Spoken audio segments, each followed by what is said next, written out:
नासिक दौड़ विच मुबैना पुलिस मुकाबले में एक ॾोहारी खे ज़ख्मी हालत में गिरफ्तार किया वियो आहे। नवां सां अपडेट वठूं था राशिद लाशारी खान जी। राशिद जी बिल्कुल, दौड़ पुलिस रात देर सां नवाबशाह रोड ते गश्त दौरान फौरन सां मुबैना पुलिस मुकाबले में एक ॾोहारी नादर उर्फ नारो जतोई खे गिरफ्तार करण जी दावा कई आहे। पुलिस जो चवणु आहे त जवाबदार मुख़्तलिफ़ केसनि में घुरिबल हो ऐं हिन मामले में केतिरियूं फुरन ऐं चोरियुनि जूं जेके वारदातूं कयूं हुयूं।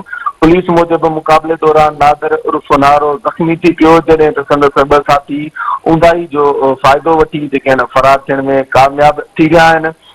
पुलिस तरफ़ां मुबैना पुलिस मुक़ाबले बाद जवाबदार जी फुर दौरान कढियल हिकु वीडियो जो जेको फोटो ज़ाहिर कयो वियो आहे, जंहिंमें खेसि ॾोहारी सरगर्मियुनि में जेको मुलविस ॾेखारियो वियो आहे। पुलिस वधीक ॿुधायो त गिरफ़्तार जवाबदार ख़िलाफ़ मुख़्तलिफ़ थाणनि में केस दाख़िल आहिनि ऐं वधीक जांच जेका आहे जारी आहे। राशिद तव्हां जी महिरबानी।